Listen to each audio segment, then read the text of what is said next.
This is a book called Paradise Found by William Warren. Part First. Location of Eden. State of the question. You shall understand that no mortal may approach to that paradise, for by land no man may go, for wild beasts that are in the deserts, and for the high mountains and great huge rocks that no man may pass by, for the dark places that are there.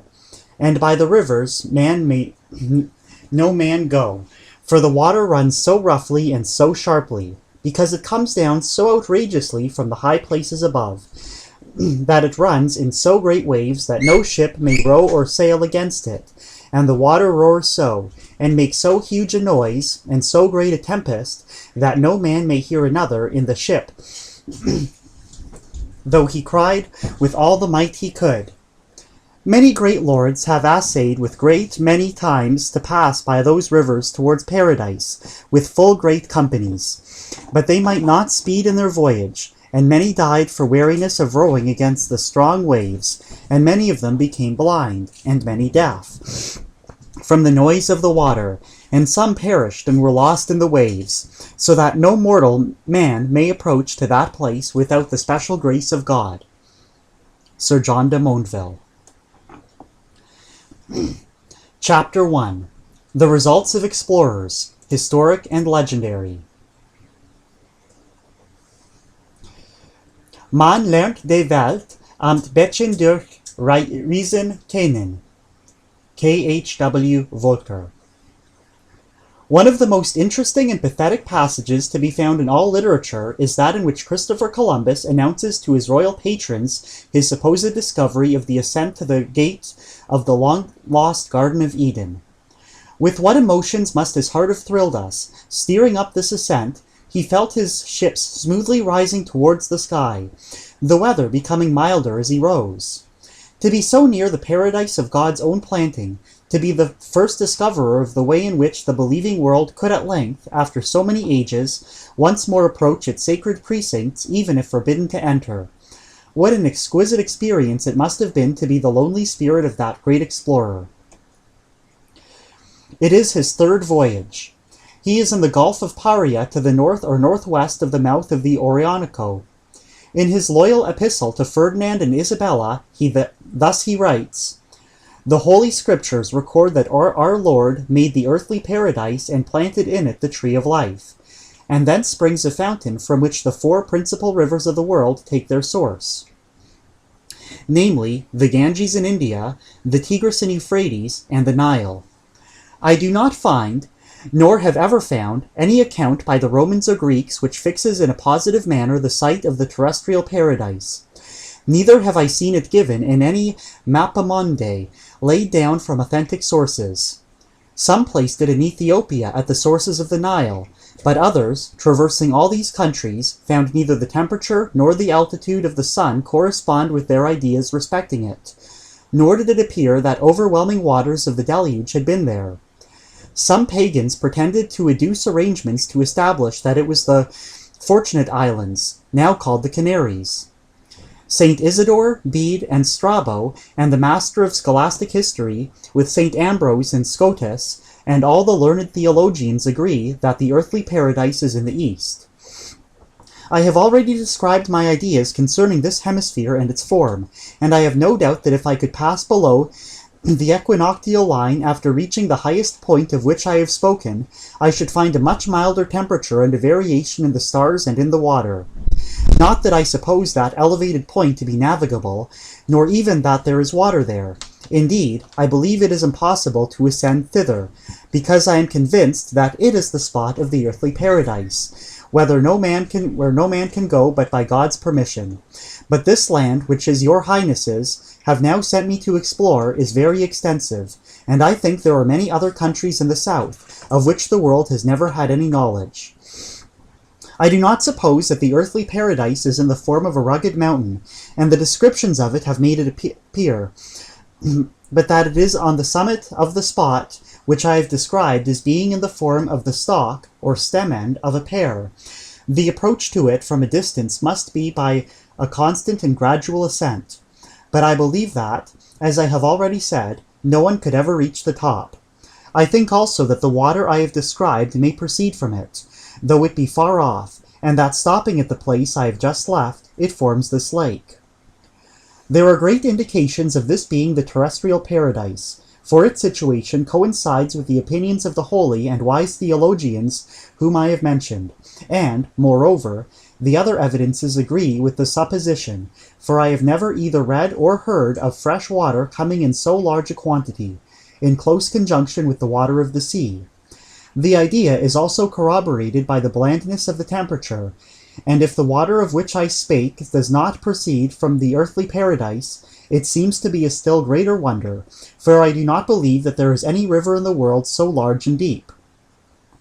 When I left the Dragon's Mouth, which is the northernmost of the two straits which I have described, and which I so named on the day of Our Lady of August, I found that the sea ran so strongly to the westward that between the hour of Mass, when I weighed anchor, and the hour of complines, I made 65 leagues of 4 miles each.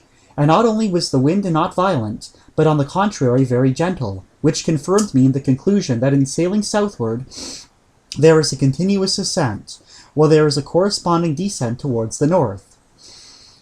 I hold it for certain that the waters of the sea move from east to west with the sky, and that in passing this track they hold a more rapid course, and have thus eaten away large tracts of land. And hence has resulted this great number of islands. Indeed,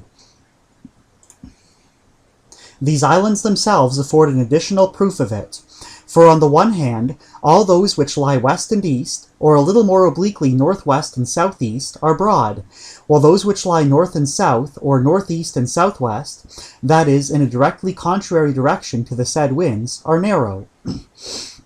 Furthermore, that these islands should possess the most costly productions is to be accounted for by the mild temperature, which comes to them from heaven, since these are the most elevated parts of the world. It is true that in some parts the waters do not appear to take this course, but this only occurs in certain spots where they are obstructed by land, and hence they appear to take different directions. I now return to my subject of the land of Gracia, and of the river and lake found there, which latter might more properly be called a sea, for a lake is but a small expanse of water, which, when it becomes great, deserves the name of a sea, just as we speak of the Sea of Galilee and the Dead Sea. And I think that if the river mentioned does not proceed from the terrestrial paradise, it comes from an immense tract of land situated in the south, of which hitherto no knowledge has been obtained. But the more I reason on the subject, the more satisfied I become that the terrestrial paradise is situated in the spot I have described, and I ground my opinion upon the arguments and authorities already quoted.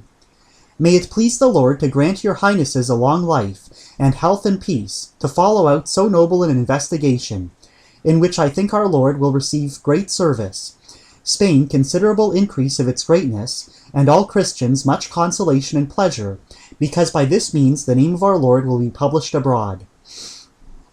Alas, for the hope of settling the problem of Eden's site by natural exploration!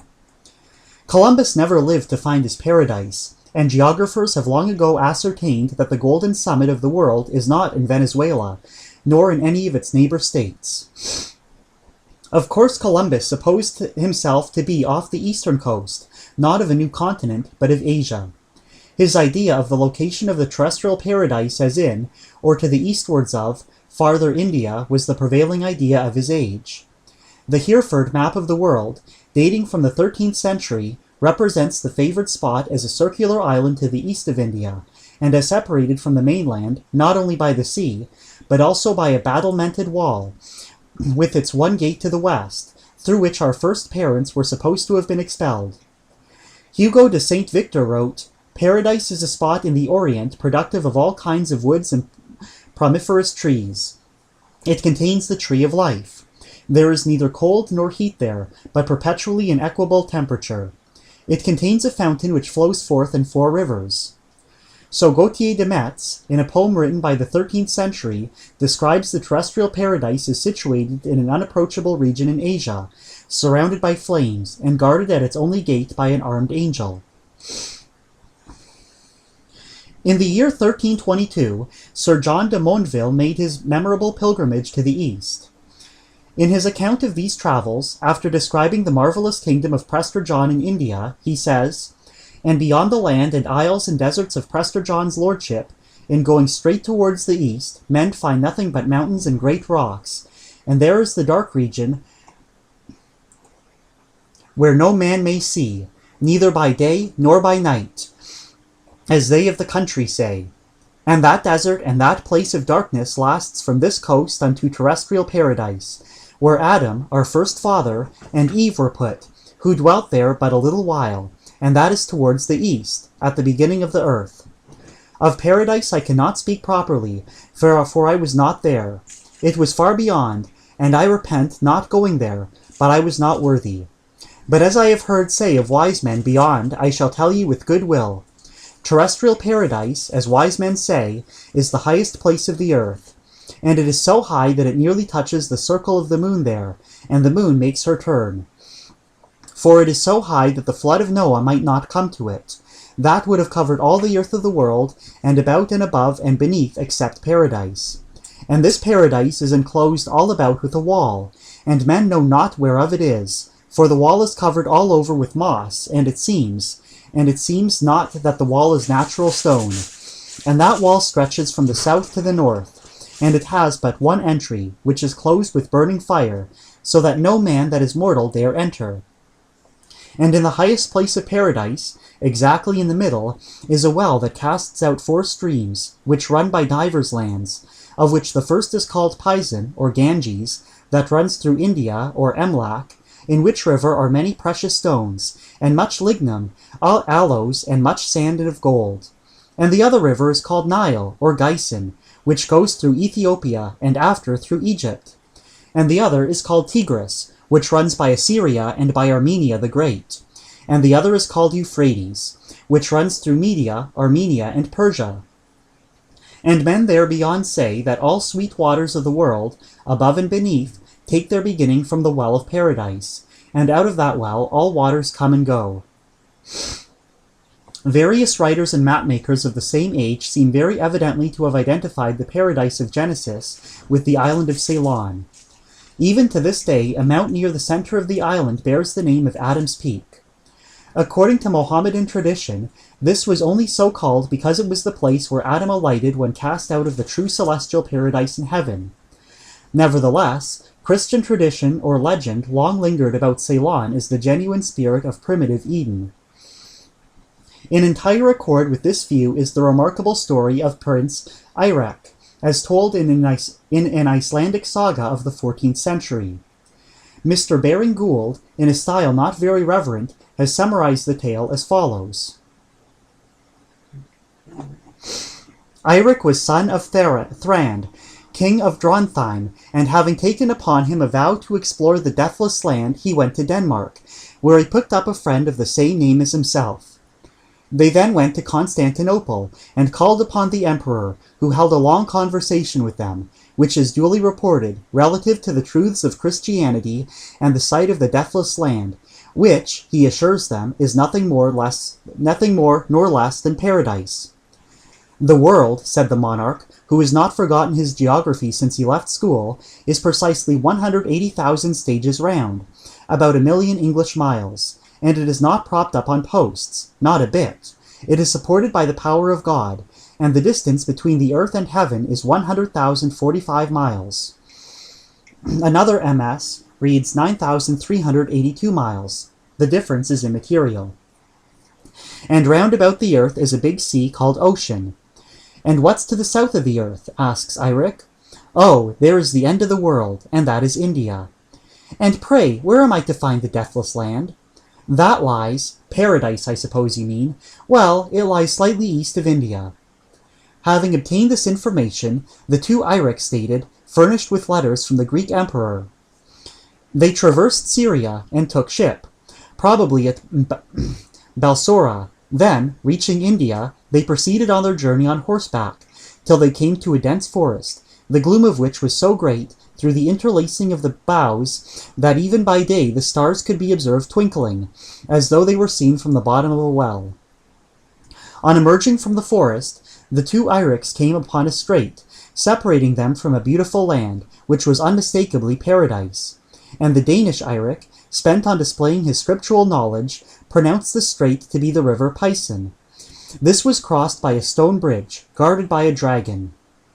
The Danish Eirik, deterred by the prospect of an encounter with this monster, refused to advance, and even endeavored to persuade his friend to give up the attempt to enter paradise as hopeless. After that, they had come within sight of the favored land. But the Norseman deliberately walked, sword in hand, to the maw of the dragon, and the next moment, to his infinite surprise and delight, found himself liberated from the gloom of the monster's interior and safely placed in paradise. The land was most beautiful, and the grass was gorgeous as purple. It was studded with flowers, and was traversed by honey rills. The land was extensive and level, so that there was not to be seen mountain or hill, and the sun shone cloudless, without night and darkness. The calm of the air was great, and there was but a feeble murmur of wind, and that which there was breathed redolent with the odor of blossoms. After a short walk, Eirik observed what certainly must have been a remarkable object, namely a tower or steeple self-suspended in the air, without any support whatever, though access might be had to it by means of a slender ladder. By this, Eirik ascended into a loft of the tower, and found there an excellent cold collation prepared for him. After having partaken of this, he went to sleep, and in vision beheld and conversed with his guardian angel, who promised to conduct him back to his fatherland, but to come for him again and fetch him away from it forever, at the expiration of the 10th year after his return to Drontheim. Eirik then retraced his steps to India, unmolested by the dragon, which should not affect any surprise at having to disgorge him, and, indeed, which seems to have been, notwithstanding his looks, but a harmless and passive dragon. After a tedious journey of 7 years, Eirik reached his native land, where he related his adventures, to the confusion of the heathen, and to the delight of and edification of the faithful. And in the 10th year, and at the break of day, as Eirik went to prayer, God's spirit caught him away, and he was never seen again in this world. So here ends all we have to say of him. Here we get farther than with Columbus, but however beautiful and credible the story of Eden exploration may have been 500 years ago, we now know that the only paradise in Ceylon is a symbolical Buddhist one, as far removed from the primitive Garden of Genesis as Roman Catholic Calvarios in South America are from the primitive Calvary of the Crucifixion. Moreover, even the scribes of 500 years ago, however credulous in other things, seem well to have understood the true character of this story of travel, for, according to the majority of the MSS, the story purports to be nothing more than a religious novel. As the Celtic terrestrial paradise, Avalon, was a sea-girt island in the waters of the north, it could of course be reached only by ship. The first to accomplish this feat, so far as Christian legend informs us, was Saint Brandon, son of Fingolho, a celebrated saint of the Irish Church, who died AD 576 or 577. According to the story, an angel brought to this good abbot a book from heaven, in which such marvelous things were narrated concerning the then unknown portions of the world, that the honest father charged both angel and book with falsehood, and in his righteous indignation burned the latter. As a punishment for his unbelief, God sentenced him to recover the book. He must search through hell and earth and sea until he finds the heavenly gift. The token given him by the angel is that when he sees 2 twin fires flame up, he shall know that they are the 2 eyes of a certain ox, and on the tongue of that ox he shall find the book. For 7 long years he sails the western and the northern ocean. He here encounters more marvels than were recorded in the original incredible book, and is even permitted to visit the earthly paradise. The beauty of the soil, of the fountain with 4 streams, of the magnificent castle and castle halls lighted with self-luminant stones, and adorned with all manner of precious jewels, surpassed description. The stay of the party seems, however, to have been short, and unfortunately just where the island was located, the commander forgets to mention. A more elaborate and fanciful picture of the same medieval paradise is furnished us in the story of Ogre, or Holger, a Danish knight of the age of Charlemagne. In a plain prose rendering, this is the style in which a famous court minstrel of 600 years ago was accustomed to chant the adventure to admiring audiences. Carahu and Gloriande were in a boat with a fair company, and Ogre had with him 1,000 men-at-arms. When they were a certain way on, there arose so many a tempest that they knew not what to do, only to commit their souls to God. So great was the storm that the mast of Ogre's ship brake, and he was constrained to embark in a little vessel with a few of his comrades, and the wind struck them with such a fury that they lost sight of Carahu. Carahu was so troubled that he was like to die, and he began to mourn the noble Ogre, for he was not what was to become of the boat. And Ogre, in like manner, lamented Carahu. Thus grieved Carahu and the Christians in his company, saying, Alas, Ogre, what is become of thee? This is, I ween, the most sudden departure that I heard of ever. Nay, but cease, my beloved, said Gloriande. He will not fail to come again when God wills, for he cannot be far away. Ah, lady, said Carahu, you know not the dangers of the sea, and I pray God to take him to his creeping.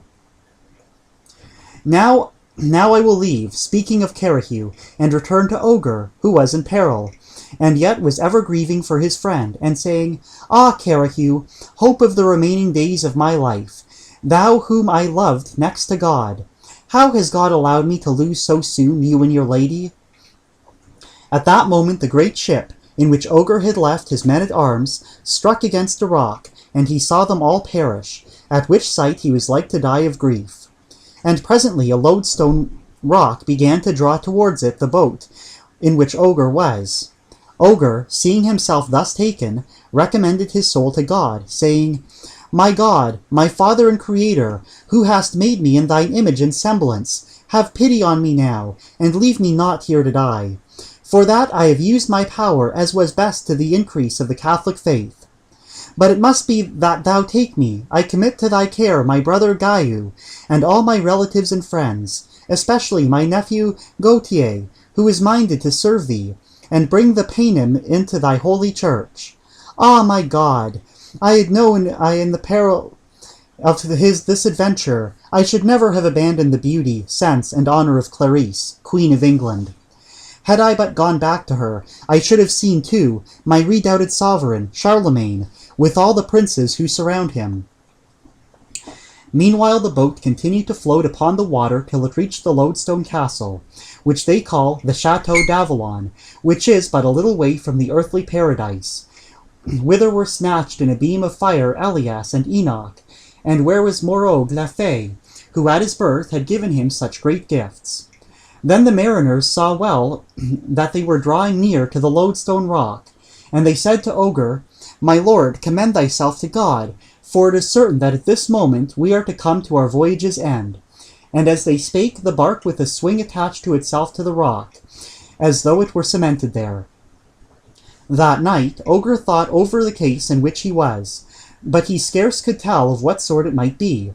And the sailors came and said to Ogre, My lord, we are held here without remedy, wherefore let us look to our stones, for we are here for the remainder of our lives. To which Ogre made answer, If this be so, then I will make consideration of our case, for I would assign to each one his share, to the least as to the greatest. For himself Ogre kept a double portion, for it is the law of the sea that the master of the ship has as much as 2 others.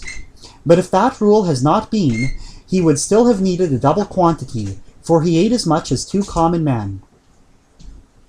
When Ogre had apportioned his share to each, he said, Masters, be sparing, I pray you, of your food as much as you may, for so soon as ye have no more be sure that I myself will throw you into the sea.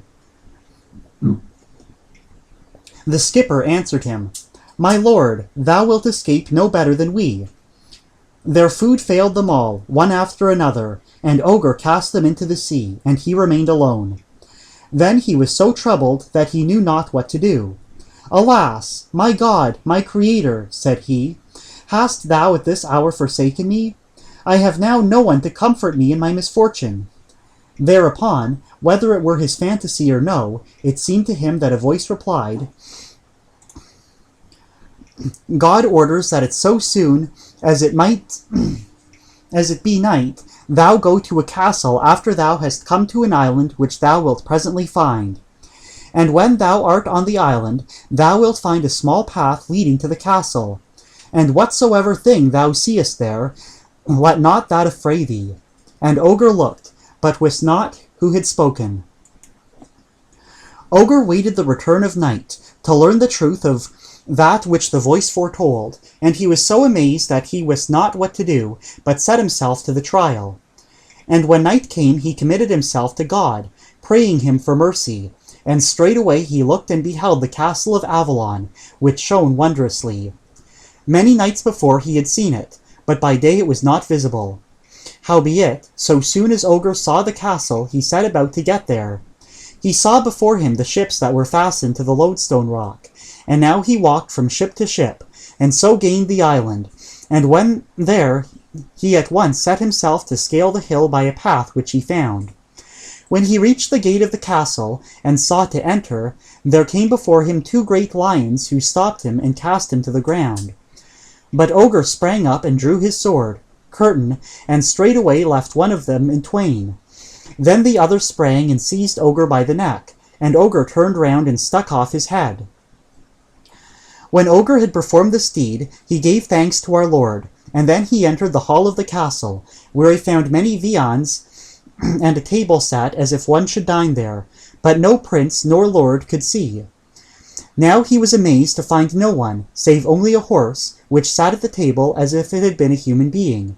This horse, which was called Papillon, Psyche, waited upon Ogre, gave him to drink from a golden goblet, and at length conducted him to his chamber, and to a bed whose fairy-made coverlet of cloth of gold and ermine was la plus mignonne chose qui fut jamais vue.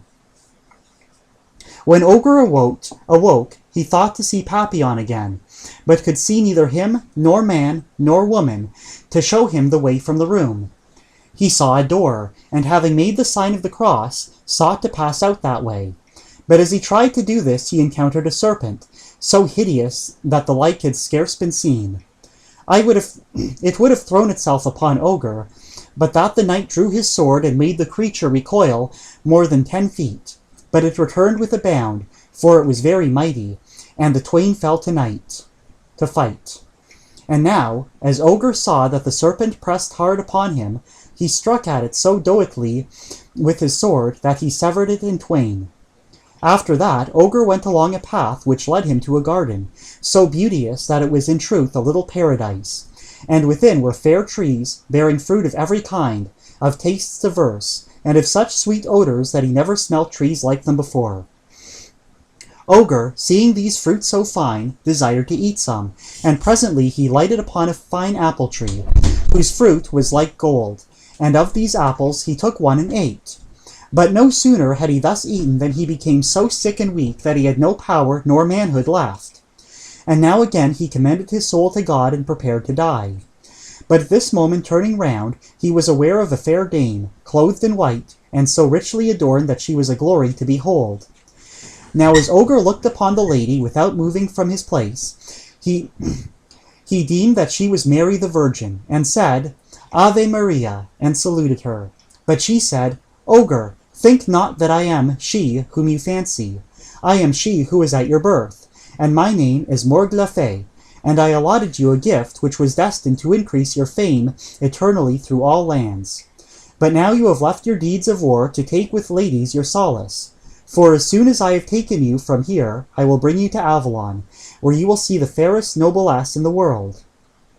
And anon she gave him a ring, which had such virtue that Ogre, who was near 100 years old, returned to the age of 30. Then said Ogre, Lady, I am more beholden to thee than to any other in the world.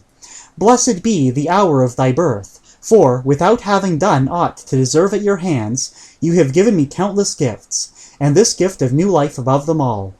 Ah, lady, that I were before Charlemagne, that he might see the condition in which I now stand, for I feel in me greater strength than I have ever known.